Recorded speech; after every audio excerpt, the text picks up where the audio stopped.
So hello aspirants, welcome to the class. और last class में हमने 260 क्वेश्चन तक हमने कंप्लीट किए थे। हम अभी साइंस की पीवाईक्यू सीरीज कर रहे हैं बीपीएससी के लिए। और अपकमिंग जो है अभी आपके कम से कम 80 क्वेश्चंस और बाकी हैं। तो कोशिश करेंगे इस पूरे सेशन में इसको निपटाने की और साइंस के पीवाईक्यूज को खत्म करने की। ओके, तो थोड़ा हम सेशन फास्ट ले रहे हैं क्योंकि ऑलरेडी जो भी समझाने की चीजें मैंने समझा दी हैं। ओके, अगर आपने प्रीवियस जो वीडियोस है वो नहीं देखी है सीरीज की तो वो देख लीजिए। आफ्टर कंप्लीटिंग दिस सेशन मैं सारी वीडियोस को कंबाइन करके एक मैराथन टाइप की बना के दे दूंगा। लेकिन अगर आपने नहीं देखी है तो आप पहले उन वीडियोस को देख लो, आपके पास अभी टाइम है ना। तो वहां पे मैंने सारे एक्सप्लेनेशन दिए हुए हैं। तो ज्यादा टाइम वेस्ट नहीं करते हैं, स्टार्ट करते हैं क्लास को। आई होप मेरी आवाज वगैरह फाइन आ रही होगी।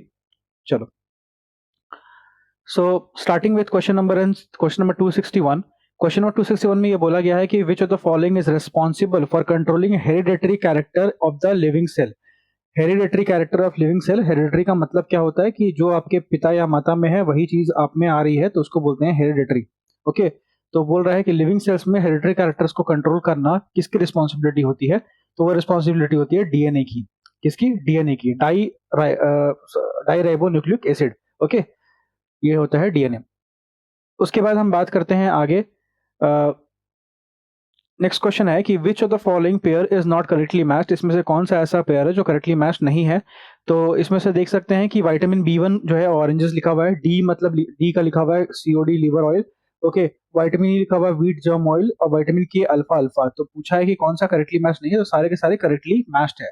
इसमें से कोई भी नहीं है जो गलत है। ओके, और आप देख सकते हैं कि क्वेश्चन जो है वो 60 सेकंड बीपीएससी एग्जाम तक के जो है कवर इसमें किए जा रहे हैं। ये पीपीटी, ये पीडीएफ है, ये मेरी नहीं है। ओके, ये परम आईएएस की है। तो अगर आप ये पीडीएफ चाहते हैं तो ये आपको उनकी ऑफिशियल टेलीग्राम आईडी से मिल सकती है, या फिर मैं अपने टेलीग्राम पे भी डाल दूंगा, तो आप वहां भी ज्वाइन करके इसको डाउनलोड कर सकते हैं। ओके, तो हाँ, तो ये हमने जो बोला कि इसमें सारा कुछ सही है, राइट। तो विटामिन बी1 जो है वो ऑरेंजेस के लिए यूज होता है। ओके, मतलब विटामिन बी1 जो है वो ऑरेंजेस में होता है, विटामिन डी जो है वो लिवर ऑयल में होता है, विटामिन ई जो है वो व्हीट जर्म ऑयल में होता है, और विटामिन के जो है वो अल्फा अल्फा में होता है। ओके, ब्लड क्लॉटिंग जो होती है वो आपके विटामिन के कारण ही होती है, तो इंपॉर्टेंट है, इसको ध्यान रखिएगा। क्लियर है? क्वेश्चन पे आते हैं। नेक्स्ट क्वेश्चन जो है उसमें ये लिखा हुआ है कि Teflon is a polymer of which of the following monomer. मैंने पहले ही बताया है कि कभी भी पॉलीमर बनाना होता है तो पॉलीमर जो है वो अलग अलग मोनोमर से बनता है। ओके, बहुत सारे मोनोमर्स को अगर हम ऐड कर देंगे तो पॉलीमर बनता है। तो यहाँ पूछा गया है कि टेफ्लॉन जो हम यूज करते हैं वो किस मोनोमर का बना होता है। तो टेफ्लॉन जो है वो बना होता है टेट्राफ्लोरोइथिलीन का। अब टेफ्लॉन में देखो इंपॉर्टेंट ये बातें हैं कि टेफ्लॉन जो है वो टेट्राफ्लोरोइथिलीन से बना तो होता है। ओके, लेकिन अगर क्वेश्चन आपको ऐसे पूछ देगा कि पीटीएफई क्या होता है तो आप आंसर नहीं कर पाओगे। इसलिए इन चीजों पे ध्यान देना है कि अगर पॉली टेट्राफ्लोरोइथिलीन बोलेगा तो उसका मतलब क्या है, टेफ्लॉन होता है ना। पॉली लग रहा है मतलब कि बहुत सारे टेट्राफ्लोरोइथिलीन का जो ग्रुप है उसको बोलते हैं poly tetrafluoroethylene, that is Teflon only. Okay, Teflon जो है वो केमिकली इनर्ट होता है और हाईली रेजिस्टेंस होता है कोरोसिव एजेंट्स के लिए। ओके, मतलब इसमें जंक बहुत कम लगता है, ये बोला जा रहा है। टेफ्लॉन को हम लोग कुकिंग यूटेंसिल्स और नॉन स्टिक कोटिंग के लिए यूज करते हैं। यूटेंसिल्स में मतलब जो फ्राई पैन होता है उसमें आपने देखा होगा कि ऐड में भी लिखा हुआ बोलता है वो लोग कि टेफ्लॉन कोटिंग है इसमें, तो टेफ्लॉन को वहां पे यूज करते हैं। नेक्स्ट क्वेश्चन है कि बैकेलाइट के बारे में, कि बैकेलाइट जो है is formed by condensation. Bakelite को हम लोग कंडेंसेशन से फॉर्म करते हैं, तो किसके कंडेंसेशन से बैकेलाइट फॉर्म होता है ये पूछ रहा है। It is phenol and formaldehyde. Bakelite एक पॉलीमर है जो कि मोनोमर फिनॉल और फॉर्माल्डिहाइड से बनाया जाता है।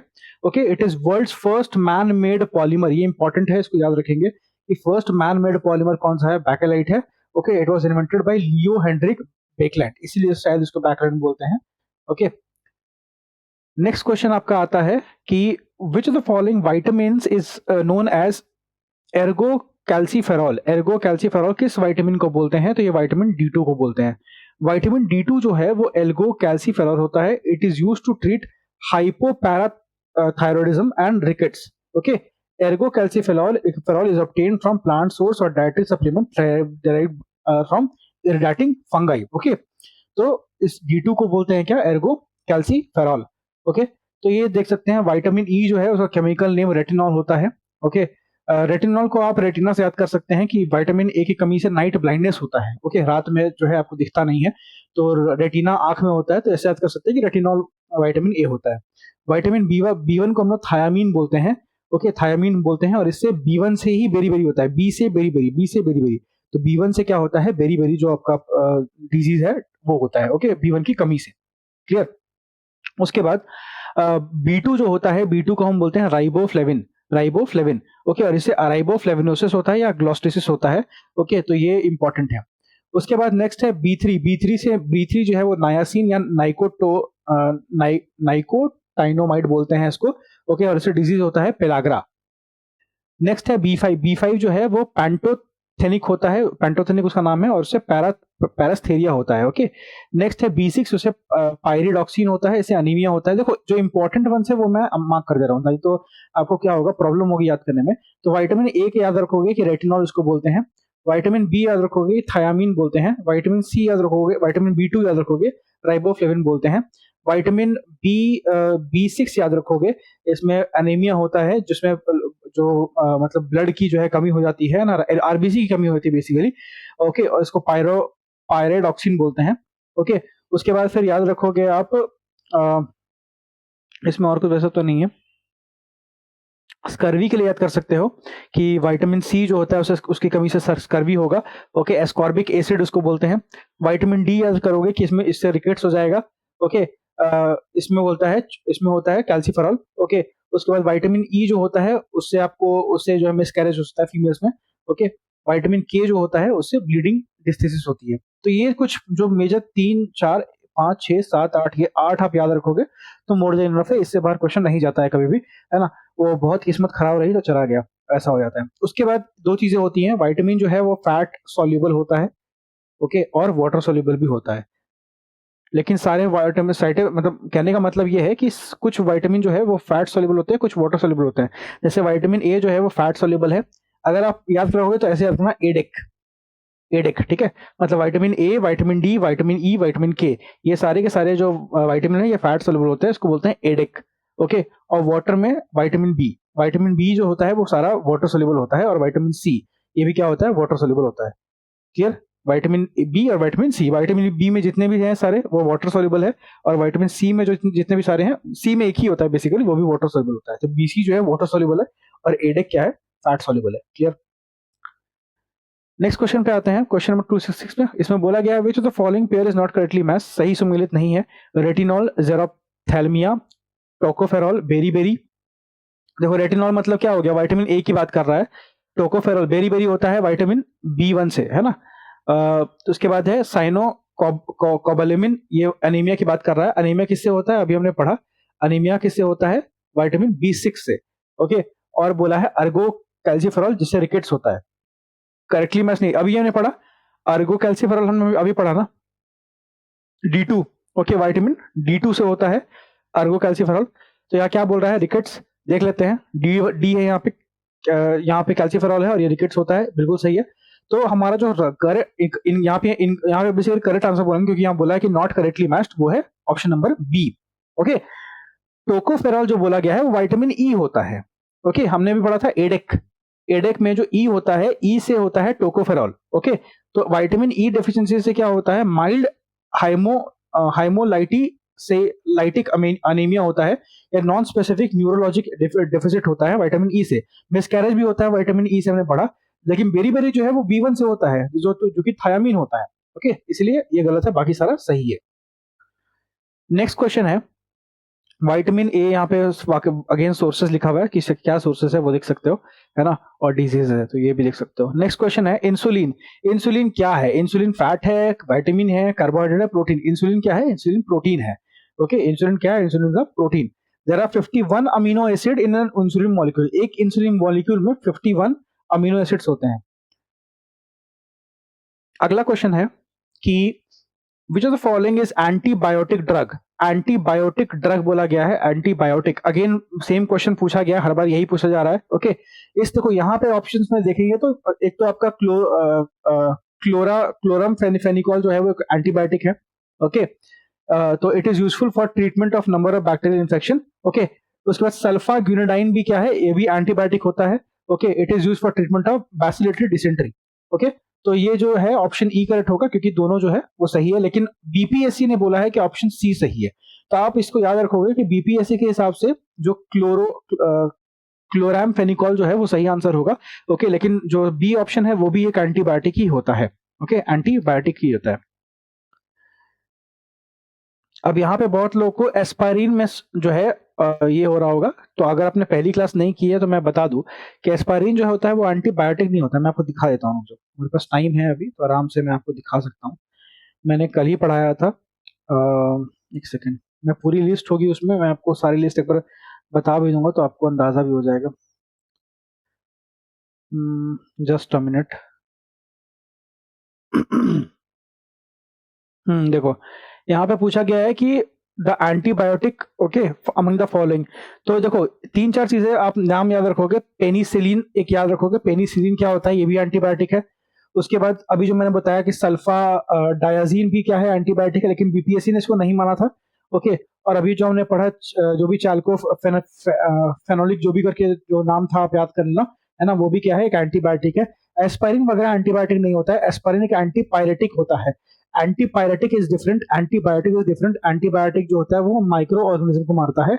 ओके, एस्पाइरिन क्या होता है, वो एंटीपायरेटिक होता है। क्लियर है? तो ये चीजें आपको थोड़ा ध्यान देना पड़ेगा, तभी जाके आप इसको आंसर कर पाओगे। तो यहाँ पे याद रखोगे बीपीएससी ने ऑप्शन नंबर सी को जो है सही माना है, यानी क्लोराम फेनिकोल। ओके, काफी डिफरेंट सा नेम है, तो याद कर लेना इसको। अगले क्वेश्चन पे आते हैं। नेक्स्ट क्वेश्चन ये पूछा गया है कि which of the following hormones play a role in release of milk और from mammary glands. Milk release में ये मैंने पहले भी पढ़ा है, ऑक्सीटोसिन। ऑक्सीटोसिन जो है वो क्या करता है, मिल्क को रिलीज करने में हेल्प करता है। ओके, तो ये वेरी बहुत इंपॉर्टेंट एक क्या बोल सकते हैं, हार्मोन है। Okay, oxytocin. नेक्स्ट पढ़ते हैं। यहाँ पे और भी सारे दिया हुए हैं, मैं बता ही देता हूँ, है ना। यहाँ पे देखो एड्रेनलिन दिया हुआ है। एड्रेनलिन आपको पता है कि रश होता है जब आपको बहुत डर लगता है या बहुत गुस्सा आता है, तो उस टाइम पे एड्रेनलिन रश होता है। ओके, वो आप जानते हो। थायरोक्सिन थायराइड ग्लैंड में होता है, जो आपके गले में होता है, मैंने इसके बारे में पढ़ाया है। प्रोजेस्ट्रॉन जो है वो एक थोड़ा सा नया है, वो मैं बता देता हूँ कि प्रोजेस्ट्रॉन जो है वो क्या है, ये एक एंडोजीनस स्टेरॉइड है। Okay, progesterone sex hormone that has a role in human menstruation, pregnancy and embryogenesis. Okay, तो बेसिकली देखोगे कि ये फीमेल में ज्यादा तरह से, एक तरह से बोल सकते हैं कि it belongs to progesterone family of steroid hormone. एक स्टेरॉइड बोल सकते हैं इसको, है ना, जो कि ह्यूमन में इसका क्या रोल है, मेंस्ट्रुएशन पे कंट्रोल करता है। ओके, प्रेगनेंसी को कंट्रोल करता है और एम्ब्रायोजेनेसिस पे इसका रोल होता है। तो इन तीन चीजों में इसका रोल होता है। क्लियर है? ओके, अगले क्वेश्चन पे आते हैं। The gas used in manufacture of वनस्पति घी, जो वनस्पति घी बनता है वनस्पति ऑयल से, उसमें कौन सा गैस यूज करते हैं। ओके, इस प्रोसेस को हाइड्रोजनेशन बोलते हैं और इसमें हाइड्रोजन गैस को यूज करते हैं। याद रखिएगा, वनस्पति घी जो बनता है वनस्पति ऑयल से, ये प्रोसेस को हम लोग बोलते हैं हाइड्रोजनेशन, और इसमें हम लोग हाइड्रोजन गैस को यूज करते हैं। बहुत हाई प्रेशर पे इस प्रोसेस को किया जाता है और इसमें कैटलिस्ट के नाम पे हम लोग निकल को यूज करते हैं। ओके, तो ये एक प्रोसेस है, उसको ध्यान रखिएगा। नेक्स्ट है एलपीजी, एक डोमेस्टिक फ्यूल है। इसमें क्या होता है, अगेन हमने पहले भी किया है, 66 या 67 बीपीएससी में भी एक सेम क्वेश्चन पूछा गया था। तो देख रहे हैं क्वेश्चन रिपीट होता है, ये मैंने पहले भी आपको दिखा दिया है ना। तो आपको अभी तक आंसर इसको याद हो गया होगा, ब्यूटेन, है ना, ब्यूटेन होता है। मैंने आपको स्टोव वाला एग्जांपल दिया था, आपको शायद याद होगा। ओके, लेकिन देखो यहाँ बीपीएससी ने बोला है, बीपीएससी ने कंसिडर किया है ई एज करेक्ट, है ना। इथाइलिन को उन्होंने सही बोला है, पर एक्चुअली में ब्यूटेन होता है। बट जो बीपीएससी बोलेगी आप वही करेंगे, तो यहाँ पे बीपीएससी ने इथाइलिन बोला है। बाद में बीपीएससी ने जो उस टाइम पे जो इस टाइम पे जो एग्जाम हुआ था, इसमें बीपीएससी ने ब्यूटेन ही बोला हुआ है। तो थोड़ा ध्यान से उसको आंसर करना। सोप रिमूव, सोप जो है वो ग्रीस को कैसे रिमूव करता है, इमल्सिफिकेशन से रिमूव करता है, ये आपने पढ़ा होगा, है ना। तो इमल्सिफिकेशन से रिमूव करता है। इमल्सिफिकेशन क्या होता है, as a process of dispersing one immiscible liquid in the another immiscible liquid, इसको बोलते हैं इमल्सिफिकेशन। एब्जॉर्प्शन का मतलब होता है एडिशन ऑफ एटम्स, आयंस और molecules from a gas liquid dissolve solid to the surface of material. Okay, coagulation क्या होता है, coagulation happens when positively and negatively charge particles are chemically attracted. जब दो पार्टिकल्स जो कि अलग अलग चार्जेस के हैं वो अपने आप को केमिकली अट्रैक्ट करते हैं, उसको बोलते हैं कोआगुलेशन। ओके, वो लोग एक्यूमुलेट हो जाएंगे तो उनको बोलेंगे फ्लॉक्यूलेशन, ताकि वो बड़ा और हेवियर पार्टिकल बना सके, उसको बोलते हैं floc. Floc can be settled out और रिमूव बाय फिल्ट्रेशन। समझ में आ रहा है ये चीज। ऑस्मोसिस आपको पता है क्या होता है, एक प्रोसेस है मूवमेंट का सॉल्वेंट्स का through a semi permeable membrane from a region of lower solute concentration to higher concentration, इसको बोलते हैं ऑस्मोसिस। अगले क्वेश्चन पे आते हैं। नेक्स्ट क्वेश्चन ये बोल रहा है कि which of the following vitamins is used as an antidote to anticoagulant poisons. Antidote की तरह किसको यूज करते हैं? एंटी कोआगुलेंट पॉइजन्स के लिए। तो यहाँ विटामिन ए देख है, मतलब सारे के सारे क्या है? ये सारे के सारे फैट सॉल्युबल है, बाकी वाटर सॉल्युबल। तो आंसर क्या हो जाएगा? आंसर होगा विटामिन के। विटामिन के, ओके। विटामिन के को हम लोग एंटीडोट की तरह से यूज करते हैं।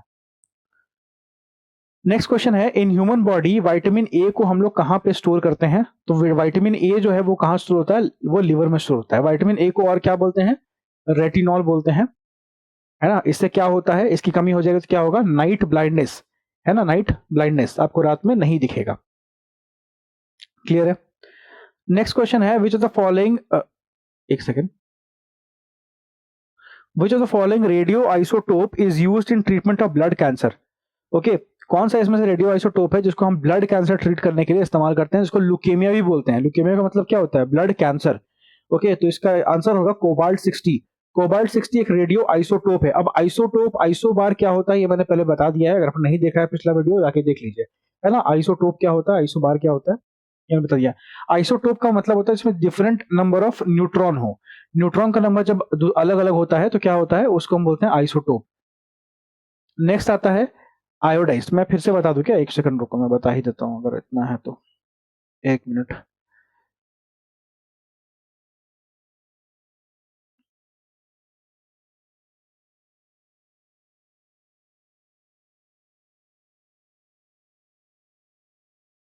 देखो, आइसोटोप का मतलब क्या होता है कि जिसका जिसका मास नंबर अलग हो, है ना, जिसमें मास नंबर अलग हो। देखो होता क्या है कि मैंने बताया था न्यूक्लियस में प्रोटॉन और न्यूट्रॉन होता है। ये न्यूक्लियस है, इसमें प्रोटॉन और एन एन फॉर न्यूट्रॉन है ना। न्यूक्लियस में प्रोटॉन और न्यूट्रॉन होता है। ओके, तो जब भी क्या होता है कि आइसोटोप का मतलब होता है कि जिस ऐसा एलिमेंट जिसका सेम प्रोटॉन नंबर सेम होता है लेकिन मास नंबर डिफरेंट होता है। ओके, मतलब सेम प्रोटॉन है लेकिन न्यूट्रॉन डिफरेंट है, उसको बोलते हैं आइसोटोप। आइसोटोप बोलते हैं। अब उसी का उल्टा कर देंगे तो क्या होगा? आइसोटोन हो जाएगा। आइसोटोन हो जाएगा, इसका मतलब क्या है? जिसमें प्रोटॉन चेंज हो रहा है, घट बढ़ रहा है, लेकिन न्यूट्रॉन जो है वो क्या है? वो कांस्टेंट है। उसको बोलेंगे आइसोटोन। क्या बोलते हैं? आइसोटोन। जिसमें न्यूट्रॉन चेंज हो रहा है, मतलब घट बढ़ रहा है, उसको क्या बोलते हैं? उसको बोलते हैं आइसोटोप। आइसोटोप।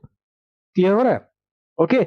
और आइसोबार होता है। आइसोबार का मतलब होता है कि जैसे मतलब सेम मास नंबर के दो अलग अलग एलिमेंट्स, ओके, एटम्स, जो atoms of different chemical elements with same mass number, okay, जिनका मास नंबर सेम हो, उनको बोलते हैं आइसोबार। क्लियर? तो ये होता है आइसोटोप, ये होता है आइसोटोन। आई होप अभी आपको क्लियर हो गया। आइसोटोप का मतलब होता है डिफरेंट न्यूट्रॉन नंबर, आइसोटोन का मतलब होता है डिफरेंट प्रोटॉन नंबर, है ना। अरे देखो, मैं आपको थोड़ा सा ट्रिक बताता हूँ उसकी। आइसोटोप बोल रहा है ना, तो टोप बोल रहा है मतलब प्रोटॉन कांस्टेंट रहेगा। पी आ रहा है तो पी कांस्टेंट, जो आ रहा है वो कांस्टेंट। आइसोटोन बोल रहा है, इसका मतलब क्या है? एन आ रहा है, मतलब न्यूट्रॉन कांस्टेंट, प्रोटॉन चेंज हो रहा है। क्लियर? तो ये होता है आइसोटोप और आइसोटोन, है ना। बस इसको ध्यान रखना है, और कुछ इसमें है नहीं। कोबाल्ट, तो हम लोग रेडियो एक्टिव एलिमेंट क्या है? Cobalt. Radio active radio isotope कौन सा है? कोबाल्ट 60 को यूज करते हैं। किस लिए? ब्लड कैंसर में। ओके, हाँ, अभी एक एक करके यूज देख लेते हैं। देखो, आयोडीन 131 का यूज है, is used to treat some diseases of the thyroid gland. Iodine जो है वो थायराइड के लिए ही बहुत ज्यादा फेमस है, तो याद रखोगे। सोडियम 24 जो है वो इंडस्ट्रियल पाइपलाइन में लीक के लिए हम लोग यूज करते हैं, एंड ऑयल वेल स्टडीज के लिए हम लोग यूज करते हैं सोडियम 24। उसके बाद फास्फोरस 32 जो है उसको पॉलीसाइथेमिया को क्योर करने के लिए यूज करते हैं। ये एक डिजीज है जो कि इंक्रीज इन आरबीसी के कारण होता है। जब आरबीसी बॉडी में बढ़ जाता है उसके कारण क्या होता है? पॉलीसाइथेमिया होता है, और उसी में हम यूज करते हैं फास्फोरस 32 को। क्लियर? अगले क्वेश्चन पे आते हैं। तो हमारा, एक सेकेंड, हाँ, हमारा नेक्स्ट क्वेश्चन है कि आयोडाइज सॉल्ट में क्या होता है? आयोडाइज सॉल्ट में पोटेशियम आयोडाइड होता है। क्या होता है? Potassium iodide. Okay, potassium iodide. It's normal salt that has been sprayed with potassium iodate. Next question है कि which of the following is present in maximum amount in acid rain? Acid rain में सबसे ज्यादा क्या होता है? देखो, acid rain में सबसे ज्यादा होता है H2SO4। H2SO4 होता है। ओके, तो सल्फ्यूरिक एसिड, मैंने पहले ही बताया कि एसिड में क्या होता है, कैसे होता है, तो इस पे मैं अभी नहीं जाऊंगा। लेकिन H2SO4 जो होता है वो 60% होता है। ओके, और HNO3 जो होता है वो 25% होता है और HCl जो होता है वो 15% होता है। अगला क्वेश्चन है गॉड पार्टिकल। गॉड पार्टिकल किसको बोलते हैं? तो गॉड पार्टिकल हम बोलते हैं हिग्स बोसॉन को। ये बिल्कुल फैक्चुअल क्वेश्चन है और इसको याद रखेंगे, ये बहुत बार पीसीएस में पूछा गया है। गॉड पार्टिकल क्या होता है? गॉड पार्टिकल हम लोग बोलते हैं हिग्स बोसॉन को, हिग्स बोसॉन। यहाँ पे न्यूट्रिनो है, न्यूट्रिनो और न्यूट्रॉन अलग होता है। न्यूट्रिनो क्या होता है? Neutrino is second most abundant particle in the universe after photons. हमारा जो यूनिवर्स है उसमें फोटॉन्स हैं, फोटॉन्स के बाद जो सबसे ज्यादा पाया जाता है वो क्या है? न्यूट्रिनो है। ओके, उसके बाद क्या है? मेसन। मेसन क्या होता है? Meson is a type of hadronic sub atomic particle composed of an equal number of quarks, anti quarks. Okay, तो ये खैर उतना डिटेल में मत जाओ, समझ में नहीं आएगा। ओके, पॉजिट्रॉन भी देख लो। पॉजिट्रॉन क्या होता है? whose mass is same as that of an electron and numerically equal to positively charged particle sorry. Okay, तो पॉजिट्रॉन उसको बोलते हैं, इसका मास इलेक्ट्रॉन जैसा हो। नेक्स्ट क्वेश्चन है कि skin cancer, noise pollution, global warming, ozone hole किसके किसके कारण होता है? ये यहाँ शायद पूछा गया है। हाँ, वही पूछा गया है। देखो, ओजोन होल तो होता है अल्ट्रावायलेट रेस के कारण, है ना, ये आपको पता है। नॉइस पॉल्यूशन का मतलब है डेसिबल, क्योंकि नॉइस को हम जो साउंड है उसको हम डेसिबल में मेजर करते हैं। ग्लोबल वार्मिंग जो होता है वो कार्बन डाइऑक्साइड का कारण होता है, क्योंकि ये एक ग्रीन हाउस गैस है। ओके, और स्किन कैंसर क्या हो गया? क्लोरोफ्लोरो कार्बन से होता है। तो ए का 2, एक मिनट, ए का 2, बी का 3, सी का 4 और डी का 1। अच्छा, सॉरी सॉरी, ओजोन होल है ना? हाँ, sorry sorry, ozone ozone hole है, ओजोन होल है ना। मैं यूवी दूसरा चीज समझ लिया मैंने, है ना, यूवी लाइट को रोकने वाला समझ लिया। ओजोन होल जो है सीएफसी कारण होता है। ओके, स्किन कैंसर जो है वो आपका यूवी लाइट से होता है, जो सनरेज आती है उससे होता है skin cancer. Noise pollution decibel से होगा, ग्लोबल वार्मिंग कार्बन डाइऑक्साइड से। ओके, तो बी आंसर सही हो जाएगा। नेक्स्ट क्वेश्चन ये है एस्पार्टेम। एस्पार्टेम को हम लोग जो है आर्टिफिशियल स्वीटनर बोलते हैं। आपके आप जो शुगर फ्री वगैरह जो खाते हैं उसमें एस्पार्टेम होता है। और अभी रिसेंटली ऐसा पाया भी गया था, करंट अफेयर्स में था, कि इससे कैंसर कॉजिंग सब्सटेंस है ना, इससे कैंसर होने की संभावना होती है। खैर, उसके ऊपर मैं नहीं जाऊंगा, अभी मुझे पूरी बात पता नहीं है इसलिए, बट लेकिन ऐसा है, न्यूज में आया हुआ है, आप चेक कर सकते हो अगर आपको पढ़ने का मन है तो। ओके, फ्रियॉन क्या होता है? फ्रियॉन जो होता है आपके रेफ्रिजरेंट में होता है। ओके, ये आपके रेफ्रिजरेटर में होता है फ्रियॉन। ओके, नियोप्रीन क्या होता है? नियोप्रीन जो है वो आपका सिंथेटिक रबर में होता है। और बेनाड्रिल जो होता है वो एंटी हिस्टामाइन होता है। ओके, तो ये आपके ऑप्शन है। नेक्स्ट क्वेश्चन है क्लोव। क्लोव मैंने पहले ही बताया था यार कि ये किस मतलब clove are obtained from which part of plant, है ना, ये मैंने बताया था, ड्राइड फ्लावर बड। वो दिखने में भी लगता है वैसे ही। अगेन रिपीटेड क्वेश्चन है ये। अगला क्वेश्चन है ऑन्कोजेन। ऑन्कोजीन और एसोसिएटेड विद, ऑन्कोजीन किससे एसोसिएटेड है? तो ऑन्कोजीन कैंसर से एसोसिएटेड है। Okay, a muted form of type of gene called a proto-oncogene which is involved in normal cell growth and division. Okay, तो ये बेसिकली ऑन्कोजेन जो है कैंसर से एसोसिएटेड है। नेक्स्ट क्वेश्चन है कि which is the most reactive metal, सबसे ज्यादा रिएक्टिव मेटल कौन है? तो इसमें पोटेशियम जो है वो सबसे हाईली रिएक्टिव है। Potassium is highly reactive. Okay, अगले क्वेश्चन पे आते हैं। यहाँ रिएक्टिविटी सीरीज है, आप देख सकते हो सबसे हाईली रिएक्टिव जो पोटेशियम होता है। मिडिल में बात करेंगे तो मिडिल में देख सकते हो कि जिंक और फेरम, जिंक, फेरम और टिन जो है वो क्या है? वो मिडिल में जो है, या जिंक को भी मत लो, या फेरम ले सकते हो, आयरन को और टिन को, ये मिडिल में रिएक्टिव होते हैं। और सबसे लीस्ट जो होता है वो गोल्ड होता है रिएक्टिव। ओके, नेक्स्ट क्वेश्चन है who synthesise DNA in vitro. DNA को विट्रो में सिंथेसाइज किसने किया था? तो ये आर्थर कॉर्नबर्ग था। अब ये ऐसे क्वेश्चंस अगर आपको याद हैं, अगर आपने पढ़े हुए हैं एक बार तो ठीक है, नहीं पढ़े हुए तो कोई बात नहीं, ऐसा टाइप का क्वेश्चन है। ये शीट आप पढ़ सकते हो, पर इतना टाइम रहता नहीं, ना इतना आपका दिमाग रख पाएगा। What was the fissionable material used in the bombs dropped at Nagasaki and in the year 1945? इसमें क्या था? इसमें प्लूटोनियम था, है ना। तो फिशनेबल मटेरियल जो यूज हुआ था bomb drop in Nagasaki in Japan 1945 was plutonium. The atomic bomb code name Fat Man, क्या नाम था? फैटमैन नाम था एटॉमिक बॉम्ब जो नागासाकी में गिराया गया था, Fat Man. Okay, utilized plutonium core as its fissile material. The plutonium based implosion type bomb was one of the two nuclear weapons used during the World War I. The other being uranium based bomb. दूसरा जो गिरा था वो क्या था? Uranium based bomb था और वो हिरोशिमा पे गिरा था, वो हिरोशिमा पे गिरा था। तो जो नागासाकी में गिरा था उसका नाम था Fat Man. Okay, Fat Man. Next question है scientist who first discovered the earth revolve around the sun was, किसने ये खोज की थी कि जो हमारी धरती है वो सूर्य के चारों तरफ चक्कर मारती है?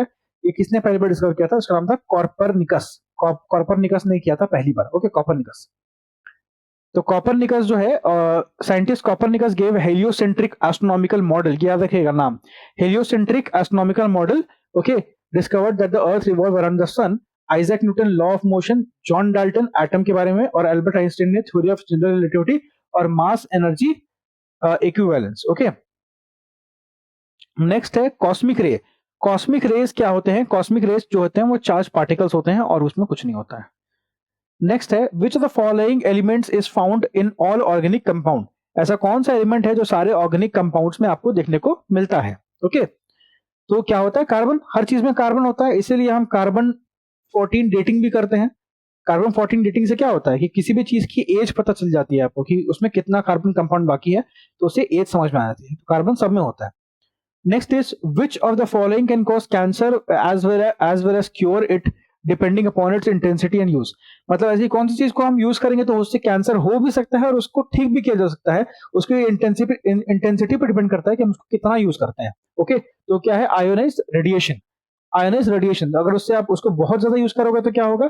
क्या हो जाएगा? उससे सेल डिवीजन शुरू हो जाएगा, है ना, जो रुकेगा नहीं, और फिर क्या होगा? ट्यूमर बन जाएगा और ट्यूमर से फिर कैंसर हो जाएगा। और कम यूज करोगे तो कैंसर को ठीक भी कर सकते हो। तो दोनों चीजें कर सकते हो, राइट। नेक्स्ट क्वेश्चन है कि the total volume of blood, okay, normal adult human being में कितना ब्लड होता है? तो ये 5 to 6 लीटर होता है, 5 से 6 लीटर ब्लड होता है। हमारा बॉडी जो है वो 70% वाटर का बना होता है। ओके, 70% जो हमारा बॉडी है वाटर का बना होता है। और प्लाज्मा बात करेंगे तो प्लाज्मा जो है the fluid part of blood and is compose of 90% water. Plasma, blood में प्लाज्मा होता है, ब्लड में आरबीसी होता है, और ब्लड में क्या होता है? प्लेटलेट्स भी होते हैं। क्या होते हैं? प्लेटलेट्स भी होते हैं। और प्लेटलेट्स में हमने पढ़ा था कि क्या होता है? एक होता है लिम्फोसाइट, है ना। लिम्फोसाइट पे क्वेश्चन बहुत बार आया था, लिम्फोसाइट होता है। क्लियर? तो ये सब आपको ध्यान होना चाहिए।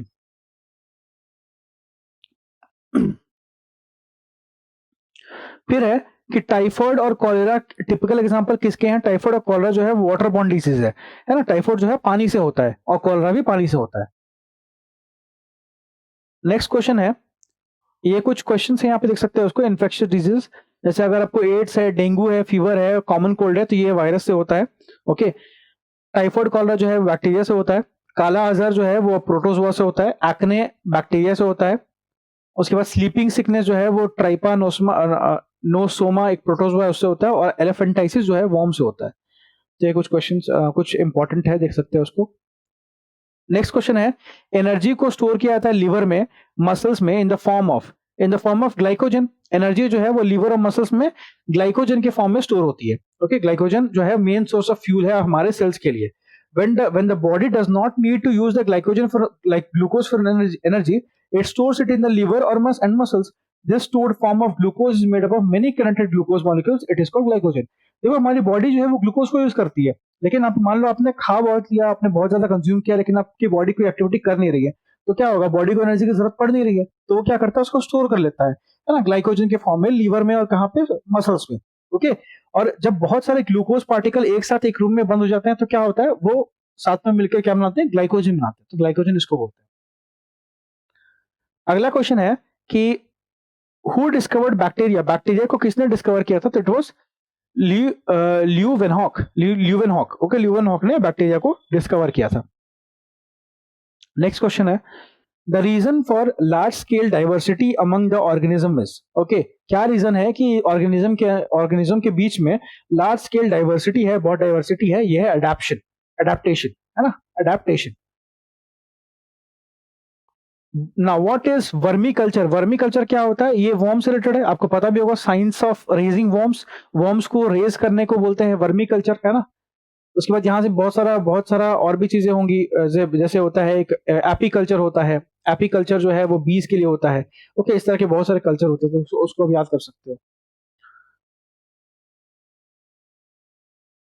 चलो अगला क्वेश्चन है कि the small organism capable of autonomous growth and reproduction is. एक ऐसा स्मॉल ऑर्गेनिज्म जिसमें ग्रोथ भी होती है, ऑटोनोमस ग्रोथ हो सकती है और रिप्रोडक्शन हो सकती है, वो क्या है? वायरस है? वायरस नहीं होगा। वायरस क्या होता है? डेड होता है और उसको होस्ट की जरूरत पड़ती है। बैक्टीरिया होगा, माइकोप्लाज्मा या बैक्टीरियोफेज। तो आंसर होगा, सॉरी, आंसर क्या हो जाएगा? आंसर हो जाएगा माइकोप्लाज्मा। माइकोप्लाज्मा जो है सही आंसर होगा।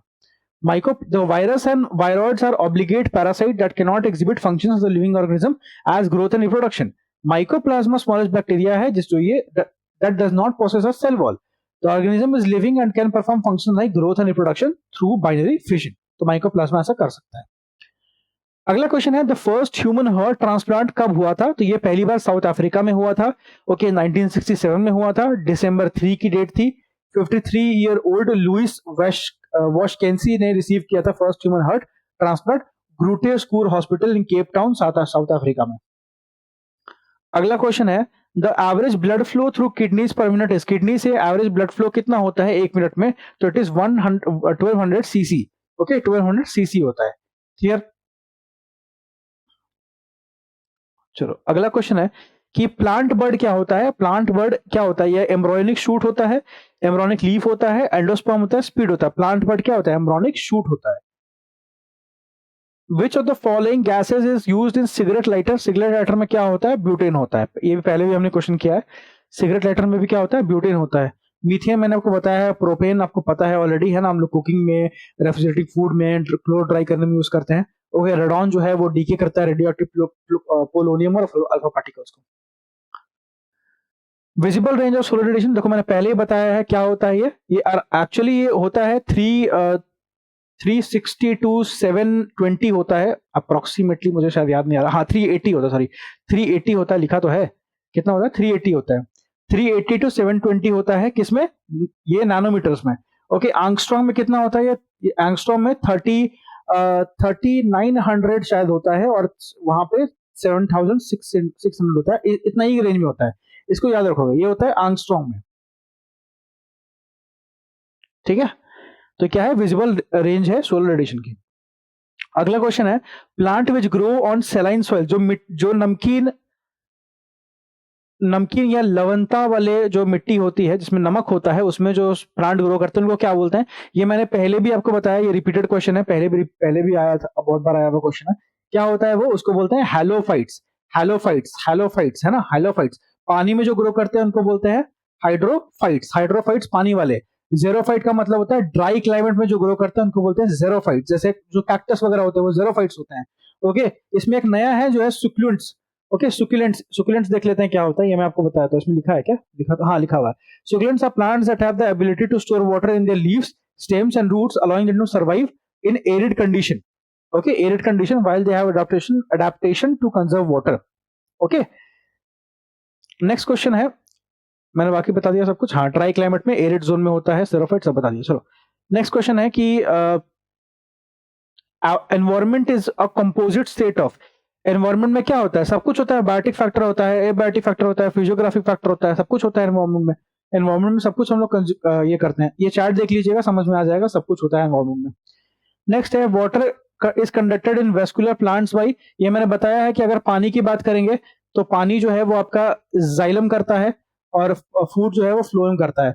शायद फर्स्ट या सेकंड पार्ट में मैंने शायद थोड़ी गलती की होगी, मैंने वहां पे उल्टा बोल दिया है, पर उसको आप वहां पे करेक्ट कर लीजिएगा. मैंने पहले ही बोला है कि मैंने गलती वहां पे की है ना. शायद मुझे लग रहा है, अभी कंफर्म नहीं है, लेकिन शायद की है मैंने बोलने में. तो वहां पे आप एक बार देख लीजिएगा. ओके, क्योंकि देखो इतने सारे क्वेश्चंस होते हैं ना, बायोलॉजी फिजिक्स केमिस्ट्री में तीनों एक साथ आपको लेके चल रहा हूँ, तो मतलब 100% एक्यूरेसी देना पॉसिबल नहीं हो पाता है. और मैं साइंस का कोई फैकल्टी हूँ भी नहीं, मैं हिस्ट्री ज्योग्राफी वगैरह ज्यादा करता हूँ, तो साइंस में बहुत रेयर करता हूँ. थोड़ा बहुत आप मैनेज कर लेना, अगर मैंने कहीं गलती की होगी तो, अगर आपको पता है तो, है ना. और अगर मैंने गलती की होगी तो कमेंट में लिख भी देना कि सर यहाँ मिस्टेक है ना, तो मैं वहां पे थोड़ा सा जो है करेक्शन करवा दूंगा. नेक्स्ट है, विच component of plant receive stimulus for flowering. तो कौन सा प्लांट है जिसको स्टिमुलस चाहिए होता है फ्लावरिंग के लिए? तो वो है लीव्स. ओके, लीव्स जो है वो प्लांट के कंपोनेंट है जिनको स्टिमुलस चाहिए होता है फ्लावरिंग के लिए. Okay, leaves R component of plant receive stimulus for flowering. Okay, next है मिनरल्स. मिनरल्स क्या होता है? ये इनऑर्गेनिक सॉलिड होते हैं. क्या होते हैं? इनऑर्गेनिक सॉलिड होते हैं minerals. Gases are not minerals. Okay, development of natural system is described as. Natural system का डेवलपमेंट को कैसे हम डिस्क्राइब करते हैं? Function of system, evolution of system, self sustained process, या नन ऑफ द अबव. तो ये होता है self sustained process. Self sustained process of the system is known as development of natural system. In self sustained process organism nourishes itself rather then relying on other organism. मतलब खुद से, है ना, खुद का ध्यान रखना बेसिकली बोल सकते हैं हम। इसमें हम सेल्फिश होके खुद हम अपने ऊपर ध्यान देते हैं, है ना? जैसे हम सब स्टूडेंट्स हैं, तो हम सबको क्या करना चाहिए? फिलहाल तो खुद पे ही ध्यान देना चाहिए, है ना? कि हम अपने आप को बेटर करें, डेली अपने आप से एक बेटर वर्ज़न बने और क्या बने? और अपने आप को सक्सेसफुल बनाएँ जितनी जल्दी हो सके उतनी जल्दी, राइट? तो अपने ऊपर काम करें, अपने पर्सनैलिटी पे काम करें, ताकि हम अभी से लगे कि हम एक ऑफिसर हैं, और ताकि जब हम बन जाएँ तो उसको एक ठप्पा भी मिल जाए कि हाँ, हम ऑफिसर हैं, राइट? तो खुद पे काम करना चाहिए, वही चीज़ है। तो नेशनल सिस्टम कैसे काम करता है? वो सेल्फ सस्टेन्ड प्रोसेस होता है। अगला क्वेश्चन है कि जेनेटिक्स किससे डील करते हैं? तो ये हेरिडिटरी और वेरिएशन से, ये तो ईज़ी क्वेश्चन्स है ना? एम्ब्रायो कहाँ मिलता है? Again very easy question, embryo कहाँ मिलेगा? सीड में मिलेगा, एम्ब्रायो तो वहीं होगा। ये मैंने प्लांट वाला बताया है, ऐसा नहीं मैं उड़ा नहीं रहा हूँ, ये फूल मैंने बताया है, फूल पत्ती आपको पहले भी, है ना? क्लासेस में अभी इसी क्लास में, इसी सीरीज में मैंने बताया, क्वेश्चन आया था पहले भी। What soil particle are present in loamy soil? Loamy soil में कौन सा सॉइल पार्टिकल होता है? तो लोमी सॉइल का मतलब होता है गीली मिट्टी, है ना? गीली मिट्टी बोल सकते हैं। तो इसमें सैंड पार्टिकल भी होता है, क्ले भी होता है, सिल्ट भी होता है, सारा तरह का होता है। ओके, अगला क्वेश्चन है, single type of atom is found in, single type of atom किसमें मिलता है? नेटिव एलिमेंट में। नेटिव एलिमेंट में क्या मिलता है? Single type of atom, right? उसके बाद क्वेश्चन है कि soil's water available to plant is maximum in, soil का जो वाटर है, वाटर जो soil's water available to plant is maximum in, इसका मतलब क्या? अच्छा, किस सॉइल में पानी सबसे ज्यादा अवेलेबल होता है प्लांट के लिए, वो पूछा है। तो क्लेई सॉइल में। क्लेई सॉइल क्या होता है? वो पानी को होल्ड कर लेगा, पानी उसमें ज्यादा रहेगा, है ना? सबसे ज्यादा सॉइल होता है क्लेई सॉइल में, फिर सिल्ट में, फिर लोम में, फिर सैंड में। सैंड में पानी ठहरता नहीं है, पानी बह जाता है, राइट? तो सबसे ज्यादा क्ले में, फिर सिल्ट में, फिर लोम में, फिर सैंड में। नेक्स्ट क्वेश्चन है कैपिलरीज के ऊपर, कि capillaries are most effective in, capillaries देखो, आपका जो ये होता है ना, टॉवल होता है, टॉवल में भी कैपिलरी होती है ना? टॉवल में क्या होता है? कैपिलरी। आप देखोगे टॉवल जब आप बाल पोंछते हो तो तुरंत पानी वो खींच लेता है, वो क्यों होता है? कैपिलरी एक्शन होता है वो, राइट? तो ये क्लेई सॉइल में सबसे ज्यादा कैपिलरी होती है। फिर क्या है? व्हाट फोटोसिंथेसिस ऑकर इन, ये कहाँ होता है? ये क्लोरोप्लास्ट में होता है। न्यूक्लियस में कैसे होगा भाई? माइटोकॉन्ड्रिया में क्यों होगा? पेरिक्सोसोम में क्यों होगा? क्लोरोप्लास्ट में होगा। और फोटोसिंथेसिस में हम लोग क्या रिलीज करता है प्लांट? ऑक्सीजन। लेता क्या है? Carbon dioxide, right? अगला क्वेश्चन है, टेबल सॉल्ट जो है वो किसका प्रोडक्ट है? टेबल सॉल्ट क्या क्या होता है basically? Strong acid, strong base, weak acid, weak base, weak acid, strong base, strong acid, weak base. Strong acid और स्ट्रॉन्ग बेस का प्रोडक्ट क्या बनता है? टेबल सॉल्ट बनता है। ओके, अगले क्वेश्चन पे आते हैं। Sexual production causes genetic variation because, sexual reproduction से जेनेटिक वेरिएशन क्यों होता है? क्या ब्लेंडिंग ऑफ जीन से दो जीन मिलते हैं इसलिए? क्या क्रोमोसोमल चेंज होता है इसलिए? क्या शफलिंग ऑफ जीन होता है इसलिए? सारा कुछ होता है ना? दो चीजों को मिलाओगे तो क्या होगा? सब कुछ होगा। जीन भी ब्लेंड हो जाएंगे, क्रोमोसोमल चेंज भी आएगा, शफलिंग ऑफ जीन भी सफल हो जाएंगे, तो सब कुछ होगा। अगला क्वेश्चन है, which of the following human organs is affected by consumption of aflatoxin in food adulterant? कौन सा ह्यूमन ऑर्गन अफेक्ट होगा अगर आप एफ्लाटॉक्सिन को यूज करते हो? ओके, फूड एडल्ट्रेंट का मतलब है कि फूड एडल्ट्रेशन मतलब जो हम लोग मिलावट करते हैं ना खानों, मतलब जैसे क्या है कि मान लो चावल है तो उसमें फिर कुछ मिला दिया, है ना? और सब्जियों में कुछ मिला दिया, और किसमें क्या मिलाते हैं यार, मतलब जो मिलावट होती है ना, राशन वगैरह में जो मिलावट होती है, वो मिलावट के बारे में बात कर रहा हूं मैं, है ना? तो ये तो एफ्लोटॉक्सिन क्या है? एफ्लोटॉक्सिन एक फूड एडल्ट्रेंट है। ओके, तो उसको कंज्यूम कर लोगे तो उससे किस ऑर्गन पे क्या इफेक्ट पड़ेगा? तो ये पूछा है। तो हार्ट, लंग, किडनी, लीवर, तो उससे लीवर पे इफेक्ट पड़ता है। Aflatoxin food poisoning in humans commonly effects the liver. Okay, इससे लीवर पे इफेक्ट पड़ता है। Who was the inventor of radar? Radar को किसने इन्वेंट किया था? तो इट वाज रॉबर्ट वॉटसन। तो रॉबर्ट वॉटसन ने रेडार को इन्वेंट किया। रेडार का मतलब होता है radio detection and ranging. Clear? अगला क्वेश्चन है, which of the following instruments measure blood pressure? Blood pressure किससे मेजर करते हैं? तो ब्लड प्रेशर मेजर करते हैं हम लोग स्फिग्मोमैनोमीटर से। ओके, ये ब्लड प्रेशर के लिए होता है, इसको आप याद रखोगे। अगला क्वेश्चन है, which of the following vitamin contain cobalt? Cobalt किसमें होता है? कोबाल्ट। ओके, CO किसमें होता है? B1 में, B2 में, B6 में, B12 में। तो B12 में जो है कोबाल्ट होता है। इसको याद रखोगे कि B12 को केमिकली हम लोग क्या बोलते हैं? साइनो कोबालमीन बोलते हैं, क्योंकि इसमें कोबाल्ट ही होता है। Okay, it is also an essential trace element for humans. It is found at the centre of vitamin B12 and a range of other coenzymes called cobalamin. Okay, तो B12 जो है सही आंसर होगा। अब B12 कैसा vitamin है, fat soluble या water soluble, comment में बताना। चलो नेक्स्ट क्वेश्चन है, people get skin burns in a swimming pool to. जब आप स्विमिंग पूल में नहाते हैं तो आपको स्किन बर्न हो जाता है, ऐसा क्यों होता है? ये क्लोरीन कारण, क्योंकि क्लोरीन को हम लोग क्या करते हैं, वाटर को प्योरीफाई करने के लिए या फिर डिसइंफेक्ट करने के लिए यूज करते हैं। तो क्लोरीन के कारण क्या होता है, आपको स्किन बर्न हो जाता है। ओके, ये बैक्टीरिया को मारता है, जैसे सैल्मोनेला बैक्टीरिया, ओके, ई कॉली बैक्टीरिया, ओके, और जर्म्स को ही मारता है दैट कॉज वायरसेस, जिसे वायरसेस होता है, डायरिया, ओके, स्विमर सीयर, ये सब सबको खत्म करता है क्लोरीन। तो when electric energy is converted to motion, तो क्या होगा, हीट लॉस होगा या कोई हीट लॉस नहीं होगा? कोई हीट लॉस नहीं होगा, है ना। कोई भी heat is neither created can't be destroyed, है ना। तो कभी भी आप इलेक्ट्रिकल एनर्जी को मोशन में कन्वर्ट करोगे तो कोई भी हीट लॉस नहीं होता है, राइट। डायनमो जो है वो क्या करता है, मैकेनिकल एनर्जी को इलेक्ट्रिकल एनर्जी में कन्वर्ट करता है। अगला क्वेश्चन, फर्मेंटेशन जो है ऑफ शुगर, उससे क्या होगा? अगर शुगर को फर्मेंट करेंगे तो क्या बनेगा, इथाइल अल्कोहल, और इसी से क्या बनेगा, शराब यानी दारू, है ना, जिसको आप अल्कोहल बोलते हो। खैर बिहार में तो बंद है, तो आप क्या ही बोलोगे। नेक्स्ट है मायोग्लोबुलिन। मायोग्लोबुलिन में कौन सा मेटल होता है, ये पूछा गया है, तो इसमें आयरन होता है। मायोग्लोबुलिन जो है एक आयरन कंटेनिंग प्रोटीन होता है with a molecular mass of 18 kDa। Okay, तो ये क्या होता है, ये आयरन कंटेनिंग प्रोटीन होता है मायोग्लोबुलिन, इसको याद रखोगे। अगला क्वेश्चन है, देखो अगेन एस्पायरिन, इतनी बार मैंने आपको बताया हुआ है और इतनी बार पूछ भी रहा है, एस्पायरिन कैसे ऑब्टेन होता है, केमिकल रिएक्शन ऑफ एसिड से। पेट्रोलियम से कैसे एस्पायरिन आएगा? ये क्या है, एस्पायरिन क्या होता है, एंटीपायरेटिक होता है, ये एंटीपायरेटिक मेडिसिन होता है, राइट।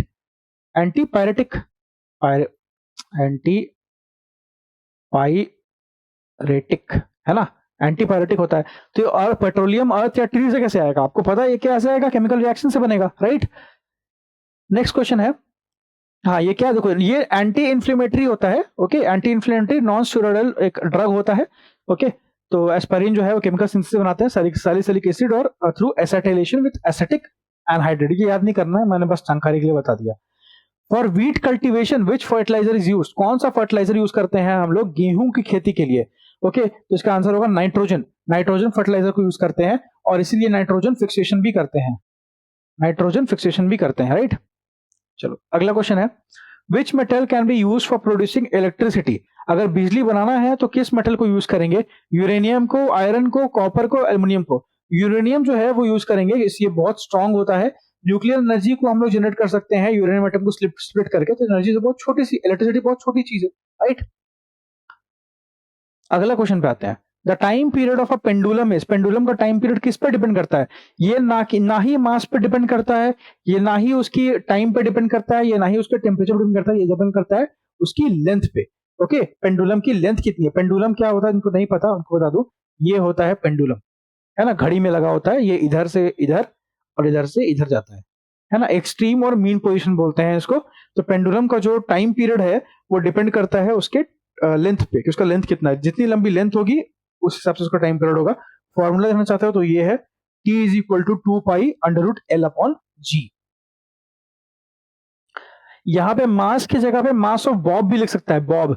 तो बॉब जो है वो इसको बोलते हैं ना, इसको ध्यान रखना, जिनको नहीं पता है बॉब इसको बोलते हैं। तो बॉब इस पे भी डिपेंड नहीं करेगा, राइट, कितना भारी है इससे कोई फर्क नहीं पड़ता है।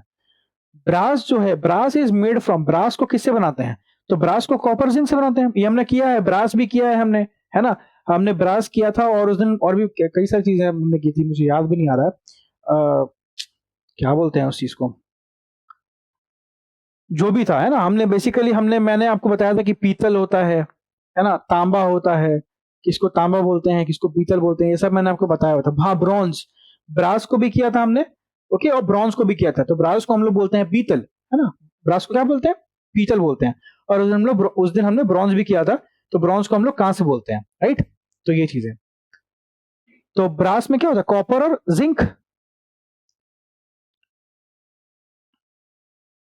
सॉरी यहाँ पे मैंने आपको बताना मैं भूल गया, हाँ, कॉपर जो है 66% होता है और जिंक जो है वो 34% होता है, ओके। और ब्रॉन्ज में क्या होता है, ब्रॉन्ज जिसको हम कांस्य बोलते हैं, ब्रॉन्ज में 88% कॉपर होता है, ब्रॉन्ज में कॉपर ज्यादा होता है, और अगर हम देखेंगे पीतल में कॉपर कम होता है, बस इतना इतना फर्क है। अगला है, light is made of 7 colour, what is the method, again very easy question, है ना। The colour can be separated by a prism, right, पढ़ा है हमने पहले भी। अगला question, cooling is done by, cooling कैसे होगा? अगर कंप्रेस गैस को रिलीज कर देंगे तो कूलिंग हो जाएगा। ये देखो 47th बीपीएससी का क्वेश्चन डाला हुआ है इसमें। नेक्स्ट क्वेश्चन है, most commonly use safety fuse wire is made up of. देखो सेफ्टी फ्यूज वायर किससे बनता है? यहां पे कभी भी कॉपर टिक नहीं करना, ये टिन या लेड से बनेगा। देखो सेफ्टी फ्यूज वायर का काम होता है कि अगर इलेक्ट्रिसिटी ज्यादा मात्रा में आए तो गल जाना, है ना, ऐसे करके वायर होती है लगी हुई, तो अगर ज्यादा मात्रा में बिजली दौड़ेगी तो क्या होगी, ये यहां से कट जाएगी बीच से और ये जल जाएगी। तो जब ये कट जाएगी तो क्या होगा, कनेक्शन लूज हो जाएगा। अब कनेक्शन लूज हो जाएगा तो क्या होगा, ये तार ऐसी हो जाएगी और बिजली हमारे घर में नहीं दौड़ेगी। ओके, तो इसका जो मेल्टिंग पॉइंट होना चाहिए वो कम होना चाहिए in comparison to the wires that we are using at our home, है ना। घर पे जो हम तारे यूज कर रहे हैं उससे इसका मेल्टिंग पॉइंट कम होगा तभी तो ये जलेंगी। अगर मान लो इसका मेल्टिंग पॉइंट सेम होगा तो क्या फायदा फ्यूज लगाने का, है ना। बिजली तो पार कर जाएगी, गलेगी भी नहीं। इसलिए इसका मेल्टिंग पॉइंट कम होता है ताकि बिजली थोड़ी सी भी अगर ज्यादा लगे तो ये तुरंत गल जाए, ताकि हमारा घर जो है बच जाए। ओके, इसलिए वेरी लो मेल्टिंग पॉइंट होता है, इसलिए हम एलॉय ऑफ टिन और लेड को यूज करते हैं फ्यूज में। क्लियर है? चलो आगे बढ़ते हैं। अगला क्वेश्चन है कि a rock is through from the surface, अच्छा थ्रू नहीं है ये, एक्चुअली थ्रोन होना चाहिए। Rock is thrown from the surface of moon to earth. Okay, then क्या होगा, अगर एक पत्थर को हम लोग मून से अर्थ पे फेंकेंगे तो क्या होगा, उसका मास बदल जाएगा। मास कहीं नहीं बदलता है, मास कहीं भी नहीं बदलता है। आपका जो अभी मास है, मतलब अर्थ पे जो मास है वही मास रहेगा मून पे भी। Mass never changes, its weight will change but not mass. Yes, उसका वेट बदल जाएगा। आपका वेट जो है वो जहां जो जितना यहाँ पे है अर्थ पे, वहां जाओगे मून पे तो कम हो जाएगा, है ना। तो वेट चेंज होता है। तो सी गलत है, डी गलत है और ए भी गलत है, बी आपका सही आंसर होगा, है ना। अगला क्वेश्चन है, sweetest among all sugar is, ये हमने कल भी किया, फ्रुक्टोज होता है आंसर, है ना। फ्रुक्टोज जो है फ्रूट में मिलता है, सबसे ज्यादा मीठा यही होता है। लैक्टोज मिल्क में होता है। You are standing in a lift, आप लिफ्ट में खड़े हो, force on the floor of the lift due to your weight will be. आप लिफ्ट में खड़े हो तो कितना फोर्स लगेगा फ्लोर पे, जो फ्लोर आपकी है ना लिफ्ट की, उस पर कितना फोर्स लगेगा आपके वेट के कारण। तो ये होगा become zero when the lift moves down with an acceleration of 9.8 metre per second square. Okay, तो ये जीरो हो जाएगा फोर्स, है ना। जब आपकी लिफ्ट नीचे मूव करेगी तो क्या होगा, एक्सेलरेशन करेंगे, फोर्स जीरो हो जाएगा। यहाँ पे एक्सप्लेनेशन है, आप देख सकते हो। नेक्स्ट क्वेश्चन है कि the metal ion present in chlorophyll is, chlorophyll में जो मेटल आयन होता है वो कौन सा होता है, तो मैग्नीशियम होता है। ओके, मैग्नीशियम होता है। मैंने कल आपको बताया था स्वेट के बारे में भी, है ना। तो स्वेट में क्या क्या होता है, स्वेट में भी मैंने बताया था कि मैग्नीशियम होता है, ये सबसे बना होता है। लेकिन जब स्वेट हम रिलीज करते हैं अपनी बॉडी से, उस टाइम पे आयरन वगैरह निकलता है बॉडी से बाहर। क्लियर? अगला क्वेश्चन है, which of the following is not a vestigial organ in man. Vestigial organ कौन सा नहीं है? ओके, तो इंसीजर। देखो वेस्टिजियल ऑर्गन क्या होता है, are the organs which are no longer in use but are still present in a body. ऐसी चीजें जो हमारे बॉडी में अब यूज की नहीं है, बचपन में थी यूज की, अब नहीं है लेकिन अभी भी बॉडी में प्रेजेंट है, उनको बोलते हैं वेस्टिजियल ऑर्गन। तो जैसे इंसीजर क्या है, वेस्टिजियल ऑर्गन है। उसी तरह से देखोगे तो एग्जाम्पल में human ear, outer rim of the ear जो होता है वो भी वेस्टिजियल है, अब यूज नहीं है लेकिन है। ओके, विजडम टूथ जो है वो भी एक वेस्टिजियल ऑर्गन है। तो इंसीजर भी क्या है, सॉरी पूछा not, sorry, so sorry my bad, not पूछा है तो नॉट क्या होगा, इंसीजर, क्योंकि इंसीजर का काम तो अभी भी हम करते हैं। हमारे जो दांत है वो तो अभी भी काम कर रहे हैं ना, तो इंसीजर तो हम अभी भी यूज कर रहे हैं, लेकिन नाइट्रेटिंग मेम्ब्रेन यूज नहीं करते हैं, ऑरिक्यूलर मसल ऑफ पीना यूज नहीं करते हैं। Okay, vermi form of appendix नहीं यूज करते हैं। तो ये सब क्या है, ये सब वेस्टिजियल ऑर्गन है। अगला क्वेश्चन, ड्राई आइस जो होता है वो क्या होता है, वो सॉलिड कार्बन डाइऑक्साइड होता है। ये आपको पता होगा बचपन से, है ना, आपने देखा भी होगा पहले भी। अगले पे आते हैं। हाँ, ये देख लो एक बार, बस ये बताता हूँ कि where it freezes at 1-109 degree Fahrenheit पे इसको फ्रीज करते हैं, is compacted into solid ice. Okay, again next question है, evolution proceeds on account of. Evolution जो होता है वो किसके अकाउंट पे कैसे प्रोसीड होता है वो पूछा गया क्वेश्चन। तो इसका आंसर होगा adaptation through generation. Okay, adaptation through generation. Evolution कैसे होगा, जैसे जैसे हम अडेप्ट करेंगे वैसे वैसे इवोल्यूशन होगा, है ना। जैसे देखो कि आजकल क्या है, अगर आप मॉर्टिन वगैरह लेके आते हो, मॉर्टिन आती थी पहले, गुड नाइट आती थी, है ना, लिक्विड वाली, तो उनको लेके आते हो तो उससे मच्छर नहीं मरते हैं, है ना। मैंने रिसेंटली मैं 2 बार लेकर आया, दोनों बार पूरी खत्म हो गई वो, लेकिन उससे कुछ भी नहीं होता था, है ना। क्योंकि अब मच्छर जो है वो क्या हो रहे हैं, वो उन्होंने अडाप्ट कर लिया है इस चीज को, है ना। जेनेटिकली वो स्ट्रांग होते जा रहे हैं, तो इसको बोलते हैं इवोल्यूशन, है ना। तो ये कैसे होगा, अडेप्टेशन थ्रू जनरेशन से, राइट। अब यार 1 मिनट का मुझे टाइम दो, let me drink some water, फिर हम कंटिन्यू करेंगे।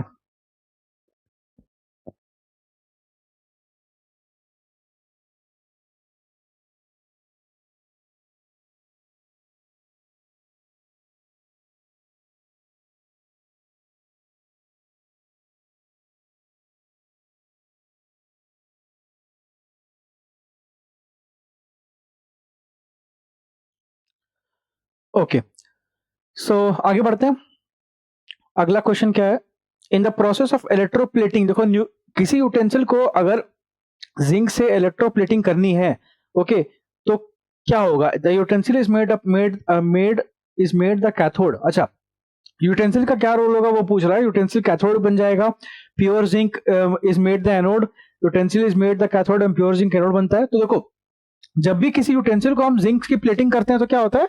यूटेंसिल जो है वो कैथोड बनता है और जिंक जो है वो क्या बनता है? एनोड बोलता है। ओके, एनोड बनता है।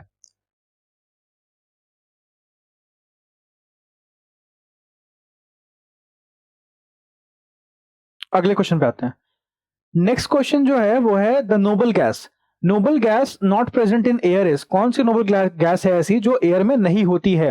हीलियम होती है, नियॉन होती है, आर्गन होती है, रेडॉन होती है, कौन सी नहीं होती है पूछ रहा है। तो रेडॉन नहीं होती है, रेडॉन नहीं होती है एयर में।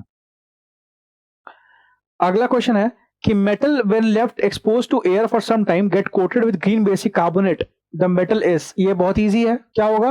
कॉपर हो जाएगा, है ना? कॉपर हो जाएगा ये। ग्रीन जो ग्रीन ग्रीन जो लेयर है वो कॉपर पे चढ़ जाती है एयर में एक्सपोज होने से, तो कॉपर हो जाएगा आंसर। अगला क्वेश्चन है the gas use for artificial ripening of fruits is, artificial ripening of fruit के लिए कौन सी गैस यूज करते हैं? अमोनिया, एसेटिलीन, कार्बन मोनोऑक्साइड या इथाइलीन? देखो, फल पकाने के लिए जो गैस यूज करते हैं उसको बोलते हैं इथाइलीन। ओके, इथाइलीन को यूज करते हैं। अब यहां पे मैंने आपको कल एक और बात बताई थी, अल्केन, अल्कीन और अल्काइन।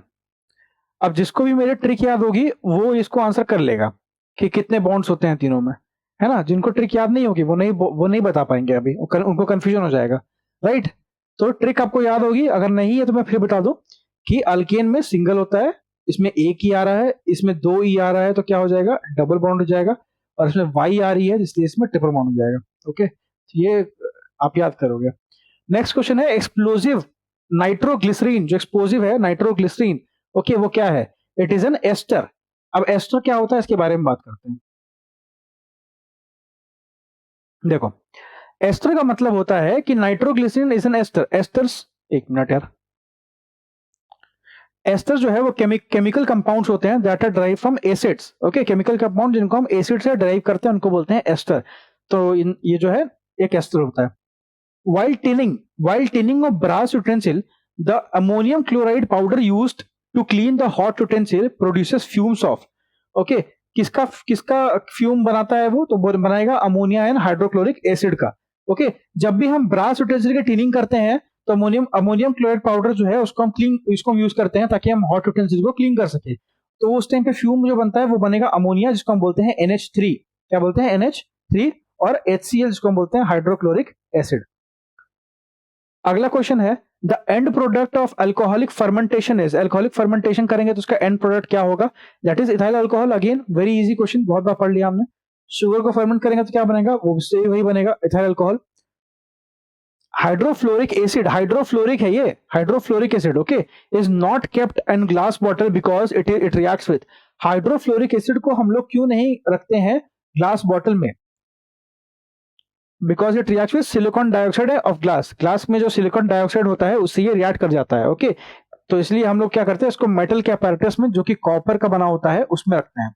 ओके, अगला क्वेश्चन है कि हु इन्वेंटेड एरोप्लेन, एरोप्लेन का इन्वेंशन किसने किया? अब यहां पर ये 45 बीपीएससी का क्वेश्चन है। अब इसमें पूछा गया है कि हु इन्वेंटेड एरोप्लेन, तो इस तरह के क्वेश्चंस आज के टाइम पे नहीं आते हैं। So we will try to answer this question. अगर ऐसा इतना इजी क्वेश्चन आता है तो ये फ्री के नंबर है, बट ऐसे क्वेश्चन पूछता नहीं है, क्योंकि लास्ट ईयर में हमने देख लिया है कि लास्ट के 3-4 सालों में ऐसे क्वेश्चन नहीं आए हैं। अगला क्वेश्चन है कि how many pair of nerve arise from the spinal cord. ये अच्छा क्वेश्चन है कि स्पाइनल कॉर्ड से कितने तरह के नर्व अराइज होते हैं? तो 31। 31 नर्व्स जो हैं वो हमारे स्पाइनल कॉर्ड से अराइज होते हैं। ओके, उन 31 में देख सकते हैं कि 8 सर्विकल होते हैं, 12 थोरासिस होते हैं, 5 लंबर होते हैं, 5 सैक्रल होते हैं और एक क्या होता है, एक कॉक्सिगियल होता है। नेक्स्ट क्वेश्चन ये है कि where is the governing centre of reflex action located? Okay, reflex action का गवर्निंग सेंटर कौन सा है, मतलब कौन गवर्न करता है रिफ्लेक्स एक्शन को, क्वेश्चन ये पूछना चाह रहा है। तो आंसर क्या होगा, स्पाइनल कॉर्ड। स्पाइनल कॉर्ड ये सब गवर्न करता है। अब एक एलिमेंट एक्स है जो has 4 element in its outer most orbit, उसके आउटर मोस्ट ऑर्बिट में 4 एलिमेंट है। Okay, what will be the formula of its compound with hydrogen? Okay, उसका कंपाउंड का फॉर्मूला क्या होगा हाइड्रोजन के साथ में, तो क्या बोलेंगे, XH4, राइट, XH4 बोलेंगे। अगला क्वेश्चन क्या है कि what is the shape of sulphur hexafluoride molecule? Sulphur hexafluoride जिसको SF6 बोलते हैं, उसका शेप कैसा होता है, तो ऑक्टाहेड्रल होता है, इट इज ऑक्टाहेड्रल। ओके, तो ये याद करने वाली चीजें याद करें ना, ऑक्टाहेड्रल होता है। नेक्स्ट क्वेश्चन है which scientist discover telescope? Telescope को गैलीलियो ने फाइंड आउट किया था, मतलब डिस्कवर किया था, तो आप याद कर लेना इसको भी। बाकी यहाँ पे सारे जो है आपको दिए हुए लिस्ट है किसने किसने क्या बनाया है। अगला क्वेश्चन है कि which of the following is the electronic configuration of a metallic element? Okay, 28, 287, 288, 282। 282 क्या है, एक इलेक्ट्रॉनिक कॉन्फ़िगरेशन है एक मेटालिक एलिमेंट का। ओके, अगला क्वेश्चन है what is the usual property of oxide of group 3 and 4? देखो इस तरह के क्वेश्चंस जो है अब नहीं पूछे जाते, पहले पूछे जाते थे, है ना, तो आप यहाँ पे देख सकते हो। अब यहाँ से क्वेश्चन जो है बहुत पुराना बीपीएससी है, अभी 70 पहुंच गया लगभग, हम आधी 30 साल पहले की बात करें तो ये अब इस तरह के क्वेश्चंस नहीं आते हैं, है ना, तो पैटर्न चेंज हो चुका कंप्लीटली। फिर भी मैं आपके इसके लिए करा दे रहा हूँ। The vitamin which is you found in citrus fruit, ये बहुत ईजी है, विटामिन सी। विटामिन सी की कमी से क्या होगा, स्कर्वी हो जाएगी, नहीं खाओगे तो, है ना। लेमन जो हो गया, ऑरेंज हो गया, इन सब में क्या होता है, विटामिन सी होता है, तो जितने भी साइट्रस फ्रूट है उसको खा सकते हो। विटामिन सी से हेल्दी स्किन भी होती है, तो आजकल हर चीज में, फेस वॉश में एंड और एवरीथिंग में विटामिन सी हम डाल दे रहे हैं, तो वो चीजें है ना, ये आपकी इमेज है। क्वेश्चन क्या है, which of the following which of the following metal is used as filament in lighting bulb? Lighting bulb में क्या यूज करते हैं, टंगस्टन, जो बच्चा वाला क्वेश्चन है ना। टंगस्टन का जो मेल्टिंग पॉइंट होता है वो बहुत हाई होता है, अराउंड 3500 डिग्री सेल्सियस होता है, इसलिए हम टंगस्टन को यूज करते हैं। फिर क्वेश्चन क्या है, टरबाइन और डायनेमो जो है वो क्या करता है, वो मैकेनिकल एनर्जी को क्या करता है, इलेक्ट्रिकल एनर्जी में कन्वर्ट करता है, पढ़ा है हमने पहले भी, हमने बहुत, सॉरी मैग्नेटिक नहीं होगा, मैकेनिकल होगा, ये होगा, सी होगा, है ना। तो पहले ही पढ़ा है हमने कि मैकेनिकल एनर्जी को इलेक्ट्रिकल एनर्जी में कन्वर्ट करता है। Which of the following carries an negative charge? Negative charge का क्या होता है, बीटा पार्टिकल क्या होता है, नेगेटिव चार्ज होते हैं। ओके, ये सब नेगेटिव चार्ज होते हैं, बीटा पार्टिकल्स। फिर क्वेश्चन है which on the following metal is liquid at room temperature? Mercury, easy question. चलो, तो ये आपका जो है कंप्लीट साइंस का पीवाईक्यू था जो आज खत्म हो गया है। अब मैं क्या करूंगा, मैं कल या परसों तक मैं देखता हूं, है ना, मैं इस सारे जितने भी वीडियोस हैं उस सबको कंबाइन करके एक मैराथन के फॉर्म में डाल दूंगा। एक बार एग्जाम में जाने से पहले एक बार देख लीजिएगा, तो क्या वो वापस से आपको रिवाइज हो जाएगा सब कुछ, है ना। तो अगर इतने क्वेश्चन आप करके रख लेते हैं और इतने क्वेश्चन को दिक्कत कहीं नहीं आ रही है, तो साइंस में दिक्कत नहीं आनी चाहिए। फिर भी टेस्ट सीरीज वगैरह यूज करते रहिए। और ये जो है ये परम आईएएस की तरफ से एक मटेरियल है जो कि बहुत ही काफी अच्छा मटेरियल है, बहुत अच्छा रिवीजन करवा दिया इसने सबका, है ना। तो इनके बैचेस आप चेक कर सकते हैं, यहाँ पे इनके डिटेल्स है। मैं कोई भी प्रमोशन नहीं कर रहा हूँ, है ना, मैं इसलिए इनके बारे में आपको बता रहा हूँ क्योंकि मैंने इनका मटेरियल यूज किया है आपको ये पढ़ाने के लिए। ओके, तो मेरा फर्ज बनता है कि अगर मैं इनसे कुछ ले रहा हूँ तो मैं इनको कुछ दूं भी, इसीलिए मैं अपने थ्रू आपको ये बता रहा हूँ, अपने चैनल के थ्रू, कि आप एक बार चाहें तो इनका चैनल, इनका जो है इंस्टीट्यूट, आप चेकआउट कर सकते हैं। Okay, so thank you so much, have a good day. Next हम लोग परम आईएएस का ही हिस्ट्री का पीवाईक्यू डिस्कस करेंगे, क्योंकि हिस्ट्री जो है वो काफी इंपॉर्टेंट है। साइंस के बाद जो सबसे ज्यादा पूछी जाती है आपके एग्जाम में वो हिस्ट्री होती है, तो अब हम हिस्ट्री पे फोकस करेंगे, उसके बाद हम ज्योग्राफी पढ़ेंगे। Okay, thank you so much, have a good day, मिलते हैं नेक्स्ट वीडियो में कल। ओके।